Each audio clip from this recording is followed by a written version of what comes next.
The Girl in Saskatoon. The Girl in Saskatoon was sung by country singer Johnny Cash in front of 1,500 fans to a young beauty queen with dreams as bright as the city lights. Yorkton's carnival queen, who was also a nurse, tragically passed away on a hot summer evening a few months after this incident, leaving her fate a mystery to this day. Alexandra Wiwcharuk, in 1962, as a nurse at the hospital where she worked in Saskatoon, Canada, took her evening walk before going to her shift, and her body was found 12 agonizing days later. Even now, more than 60 years later, the identity of her killer is still a mystery. Is it possible her killer is still alive? Who was this woman? What could be the reason for such a brutal act? In this video, we will delve into the story of Alexandra's life, from her joyous beginnings to her untimely murder, exploring the witnesses, suspects, and investigations that have unfolded since then. Alexandra Wiwcharuk's story begins on April 20th, 1939, in Endeavour, Saskatchewan, Canada. Born into a traditional family that had immigrated from Ukraine, she was the youngest of 10 children, having 3 sisters and 6 brothers. Her parents were Alexandra Wiwcharuk and Annetta Annie Babuik. They created a loving home. Alexandra's childhood was filled with happiness, and she blossomed into a beautiful young woman. She had a special talent for bringing joy to those around her, her presence lighting up any room. Her sister Anne recalled that Alex was not just a sibling but also her closest friend. The Wiwcharuk family held high hopes and dreams for Alexandra's future, recognizing her potential for greatness. After completing her primary and secondary education in Endeavour, Alexandra set her sights on higher education. With no high school in her hometown, she made the courageous decision to move 200 miles away to Saskatoon to pursue her dreams. Alexandra's oldest sister, Marie, already lived in Saskatoon with her husband and children. Alexandra decided to live with Marie and her family while she continued her education. She enrolled in Saskatoon Technical Collegiate, where she excelled academically.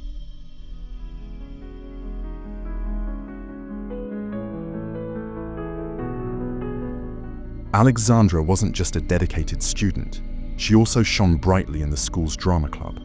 Her talent was undeniable, and she won the coveted title of Best Actress multiple times. However, despite her success on the stage, Alexandra's ambitions lay elsewhere.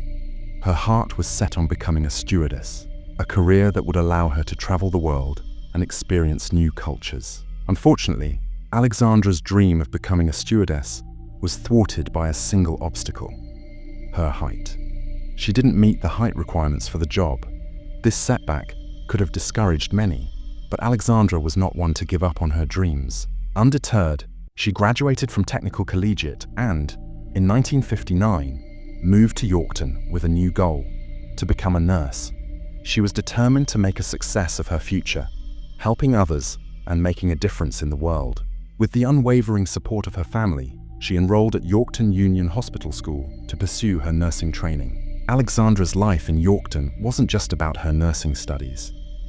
She also participated in beauty queen contests, showcasing her charm and poise. In 1960, she entered the Canet Skating Carnival contest. Having won several beauty contests before, it came as no surprise when she was crowned Queen of the Canet Skating Carnival. The year 1960 proved to be a big one for Alexandra. She represented Yorkton in the Saskatchewan Wheat Queen contest, a province-wide competition where she competed against 25 other contestants. Though she didn't win, her participation demonstrated her ambition and willingness to put herself out there. In 1961, Alexandra achieved a significant milestone, graduating from Yorkton Union Hospital School. This accomplishment held special meaning for her family, as Alex became the first among them to pursue education beyond high school. Her dedication to her studies and her determination to succeed were an inspiration to those around her. After graduation, Alexandra began her nursing career at City Hospital in Saskatoon. She shared a basement apartment with 3 other nurses. It didn't take long for the 4 young women to form a close bond of friendship.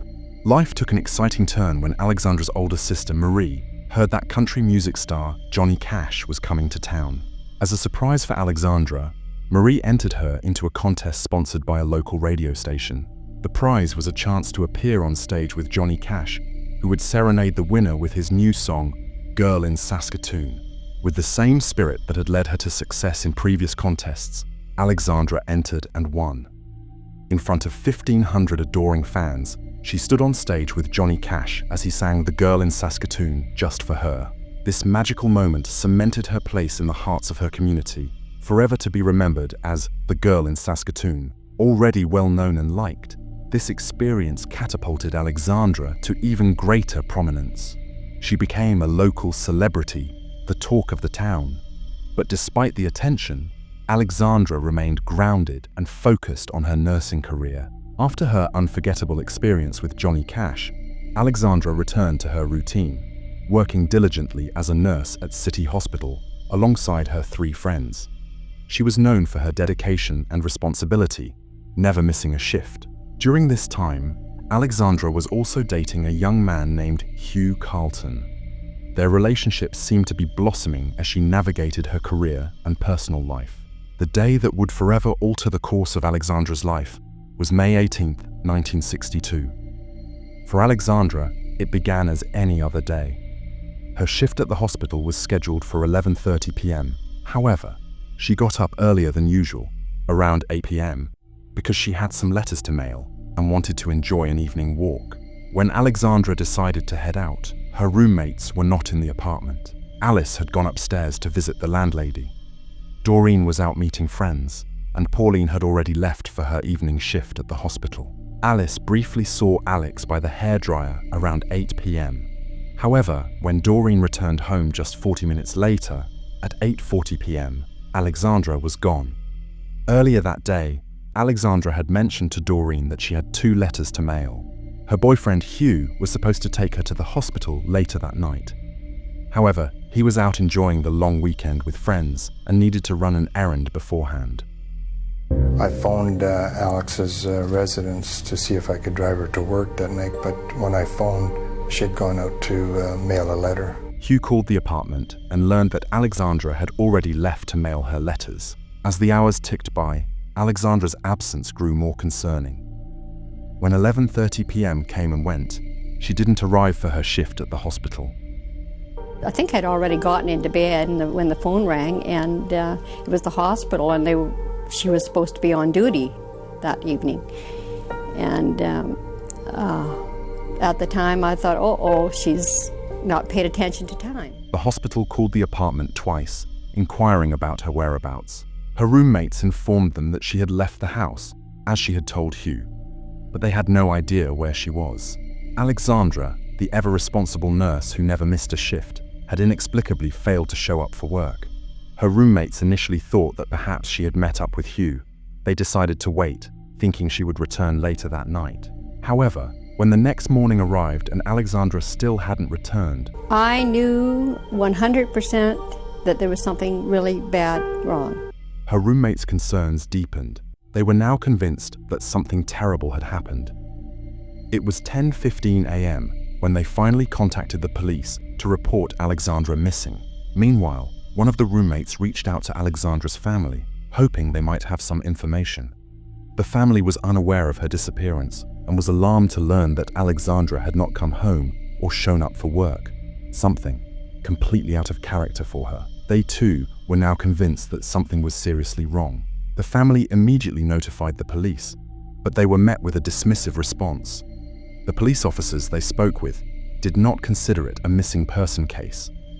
They suggested that Alexandra had likely gone off with her boyfriend and would return in a few days. Alexandra's family and friends were frustrated and disappointed by the police's inaction. They knew Alexandra well and were certain that she would never disappear without telling anyone or neglect her responsibilities. Their concerns were brushed aside, leaving them feeling helpless and ignored.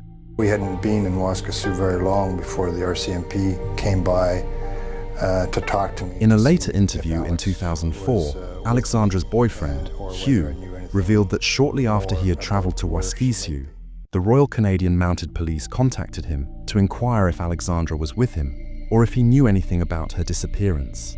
This detail contradicts the initial impression that the police took no action. However, Alexandra's family remained under the impression that the police did not take their initial concerns seriously. It wasn't until 2 days after Alexandra's disappearance that the police began to actively search for her. They publicized her disappearance on the radio, urging anyone with information to come forward. The police received several calls from people claiming to have seen Alexandra. According to these accounts, she was seen at Mead's drugstore near her apartment between 8 p.m. and 8:45 p.m. Somehow, she had managed to get stamps from the post office and mail letters to her sister and a friend. Later, she was reportedly seen by a group of young men fishing on the riverbank between 9 p.m. and 9:45 p.m. After the sighting on the riverbank, the trail went cold. The police had no idea what had happened to Alexandra. They conducted extensive searches in the areas where she might have been. They distributed her photo and description to various police stations. They even searched the river with a boat, but their efforts yielded no results. Police dogs were brought in to search the riverbanks, hoping to pick up her scent. However, the search proved unsuccessful, as the dogs were unable to detect any trace of her.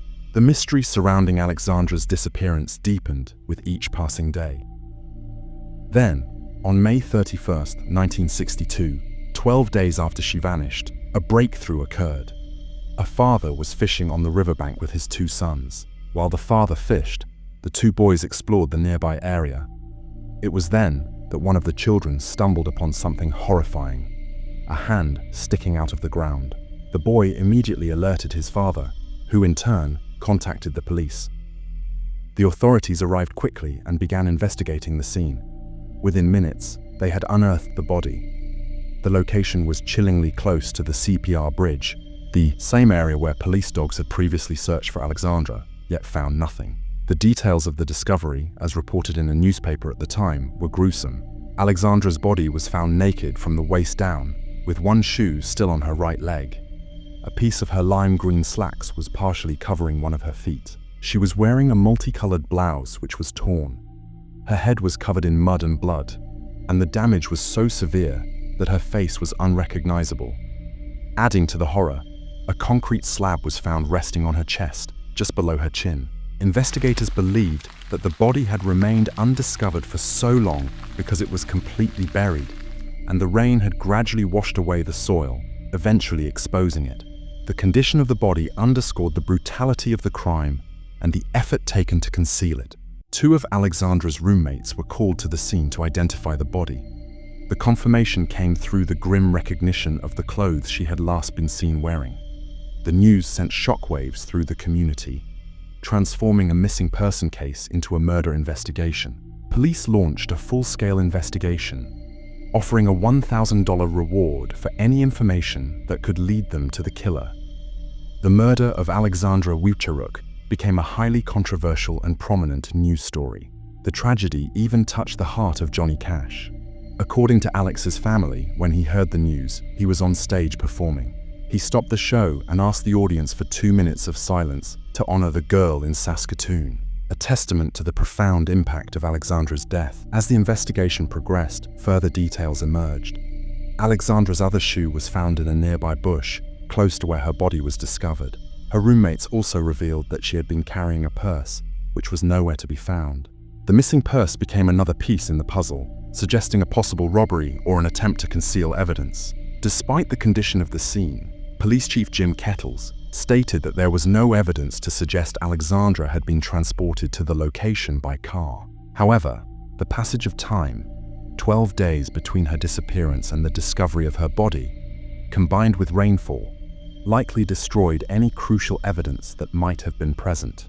The elements had become an unwitting accomplice to the killer, complicating the investigation. The autopsy confirmed the brutality of the crime. The official cause of death was a skull fracture leading to a brain hemorrhage, an injury consistent with being struck in the head with a concrete block. Based on the contents of her stomach, investigators determined that Alexandra was likely murdered on the night she disappeared. The autopsy also revealed signs that she may have been buried before she died. Further adding to the horror, the autopsy confirmed that Alexandra had been sexually assaulted.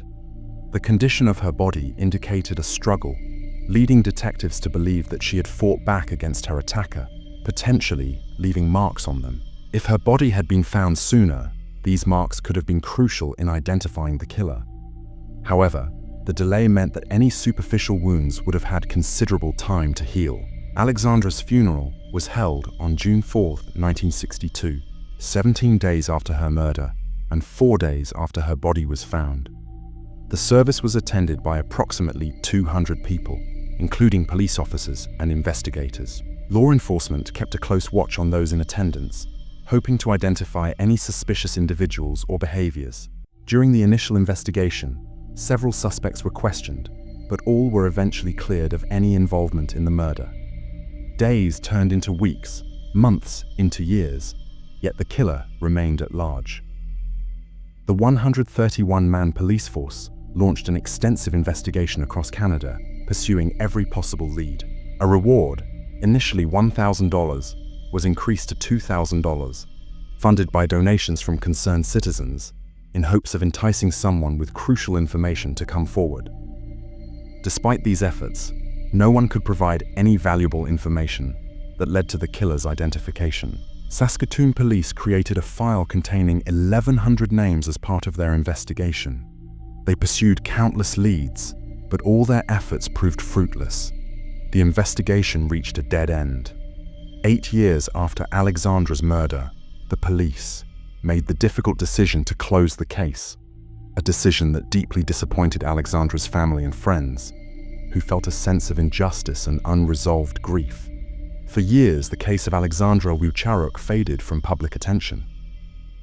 It was very unusual at that time, especially a young, pretty woman, a nurse. I mean, she wasn't a prostitute. After 2 decades, her story resurfaced, thanks to a connection from her past. Sharon Butala, a respected author, had attended high school with Alexandra. In the late 1990s, as she considered a new book project, the unsolved murder of her former classmate began to weigh heavily on her mind. Driven by a desire to uncover the truth, Sharon Butala embarked on her own investigation. Her persistence led her to a retired police officer named Ed Jakubowski. On November 30, 2002, Sharon Butala was being invested as an officer in the Order of Canada. During a formal dinner, she found herself in conversation with the Governor-General, Adrienne Clarkson. Butala shared the story of Alexandra's life and tragic murder. The Governor-General, who had a background as a journalist and former host of the CBC's The Fifth Estate, encouraged Butala to contact Lyndon McIntyre, which she did. Around this time, Sergeant Neil Wiley of the Saskatoon Police Service Major Crimes Unit initiated one last effort to solve the mystery of Alexandra Wiwcharuk's murder. The passage of time presented a significant challenge. Many witnesses had passed away and memories had faded. However, advancements in technology offered a glimmer of hope.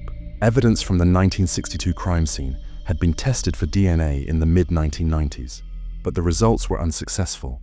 But with new advancements in DNA analysis, police hoped to finally identify Alexandra Wiwcharuk's killer. In 2004, the Wiwcharuk family granted permission to the Saskatoon police to exhume Alex's body.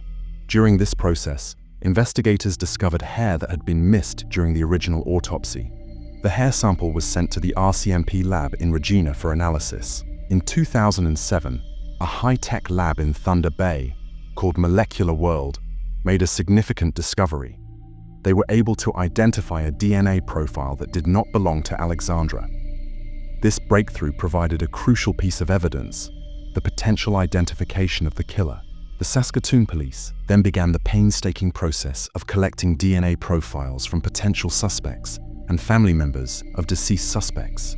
2 suspects were quickly cleared. The police continued their efforts, matching the DNA profile against 13 persons of interest. Through these DNA comparisons, several more individuals were excluded, inching investigators closer to the truth. But the identity of the killer remained elusive. Amidst the renewed investigation and public interest, Sharon Butala's book, The Girl in Saskatoon, A Meditation on Friendship, Memory and Murder, was released. The book explored the unsolved mystery of Alexandra's murder, drawing significant attention to the case. Hundreds of people in Saskatoon attended her readings, demonstrating the community's continued interest in the case and their desire for justice for Alexandra. Inspired by Butala's book and driven by a lifelong desire to solve the mystery, Alexandra's 4 nieces, Patty Story, Lorraine Phillips, Lynn Gratrix, and Gwen Tarrelson, decided to launch their own investigation into their aunt's murder. They had been children at the time of their aunt's death and had vowed to solve the case when they grew up. According to Story, the book provided the motivation they needed to take action. Over several months, the nieces conducted extensive interviews, speaking with over 100 people and developing 4 theories and potential suspects in their Aunt Alex's murder. Determined to generate new leads, the nieces took a bold step. They unveiled a billboard in downtown Saskatoon at the corner of 25th Street and 2nd Avenue, appealing to the public for tips related to their Aunt Alex's murder. In the first week alone, the nieces received over 40 calls, demonstrating the public's willingness to assist in the search for justice. The 4 nieces, who lived across different provinces and even in New York, committed to returning to Saskatoon every couple of months to pursue any leads that emerged, showcasing their unwavering dedication to uncovering the truth about their beloved aunt's fate. Decades have passed since Alexandra Wiwcharuk's life was tragically cut short, yet her case remains one of Canada's most haunting, unsolved mysteries. Despite countless theories and investigations, the truth about what happened to her that night remains elusive. Friends, family, and true crime enthusiasts continue to seek answers, hoping that one day, justice will be served. If you have any information about Alexandra's case, you can check, contact, or donate to support the investigation at justiceforalex.net. The website contains details about the case, and if you have any tips, they could help bring closure to her story.